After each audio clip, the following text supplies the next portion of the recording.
തീരാത്ത കനിവിൻ്റെ കനലാണു തീക്കനൽ. അണയുവാനൊരുങ്ങും ഈ ചാരത്തെ അഗ്നിയായി മാറ്റിടും തീക്കനൽ. തീക്കനൽ, തീക്കനൽ, തീക്കനൽ.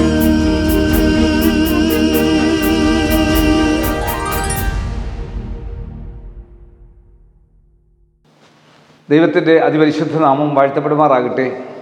നിങ്ങൾ ഭീരുക്കളാണെങ്കിൽ അത് പൈശാചികമാണ്.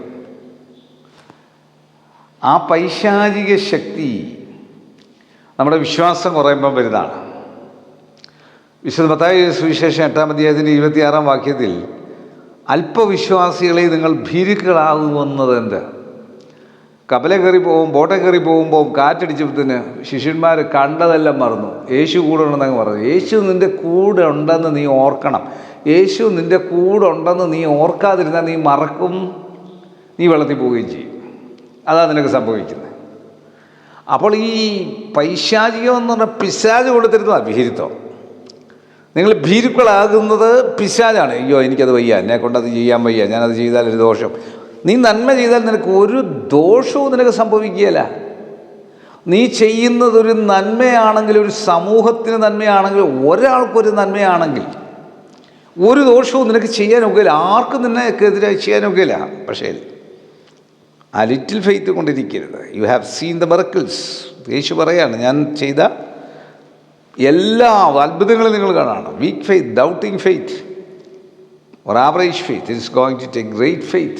വിശ്വാസത്തിൽ ഉറച്ച് ശക്തി പ്രാപിക്കണമെങ്കിൽ കർത്താവിനോട് അടുത്ത് നിൽക്കുമ്പോൾ, പ്രാർത്ഥനയും ഉപവാസവും വേദപുസ്തക പഠനവും കർത്താവുമായിട്ട് അടുത്ത് നിൽക്കുമ്പോൾ, ബന്ധപ്പെട്ട് നിൽക്കുമ്പോൾ നിൻ്റെ ശക്തി വർദ്ധിക്കും, നിൻ്റെ ബലം വർദ്ധിക്കും. നിൻ്റെ ഭീരുത്വം എവിടെയോ മറഞ്ഞു പോകും. ആ ഭീരുത്വത്തെ അതിജീവിക്കുന്ന ശക്തി നിനക്ക് കിട്ടും. കണ്ണുകടയ്ക്കാൻ പ്രാർത്ഥിക്കാം. കർത്താവ്, ഭീരുക്കളായിട്ട് ആരെങ്കിലും ഈ വചനം ഇന്ന് കേട്ടെങ്കിൽ ഈ വചനത്താൽ നിൻ്റെ മക്കൾ ശക്തി പ്രാപിക്കട്ടെ. നിൻ്റെ മക്കളുടെ ഭീരുത്വത്തെ യേശുവിൻ്റെ നാമത്തിൽ ശാസിച്ച് പ്രാർത്ഥിക്കുന്നു. പ്രാർത്ഥന കൊണ്ട്, ശക്തി കൊണ്ട് നിൻ്റെ മക്കൾ ബലപ്പെടട്ടെ. ഞങ്ങളുടെ മുഖ്യമന്ത്രി, ഗവർണർ, പ്രധാനമന്ത്രി, ലോകരാജ്യങ്ങളുടെ പ്രസിഡന്റുമാർ, വിവിധ സംസ്ഥാനങ്ങളിലെ മുഖ്യമന്ത്രിമാർ, ഞങ്ങളുടെ MP-മാർ, MLA-മാർ, ബഹുമാനമുള്ള കോടതികൾ, വക്കീലുമാർ, WHO, health department, revenue department, police department, അർദ്ധ ഗവൺമെൻറ് സ്ഥാപനങ്ങൾ, ആശുപത്രികൾ, ഡോക്ടേഴ്സ്, നഴ്സ്, മറ്റ് സ്റ്റാഫുകൾ, മരുന്ന് കമ്പനിക്കാർ, മരുന്ന് കച്ചവടക്കാർ, മരുന്ന് വിതരണക്കാർ, ആംബുലൻസ് ഡ്രൈവേഴ്സ്, വഴിയോര കച്ചവടക്കാർ, സ്കൂളുകൾ, കോളേജുകൾ, ഓർഫനേജുകൾ, ജയിലുകളിൽ കഴിയുന്നവർ, എപ്പേർപ്പെട്ടവരെ ഓർത്ത് പ്രാർത്ഥിക്കുന്നു.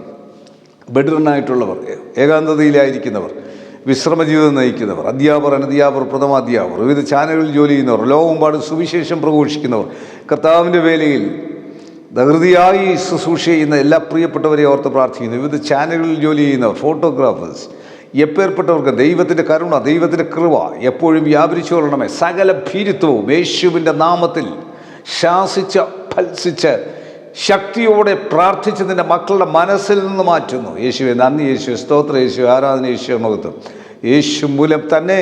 ആമേൻ. God bless U.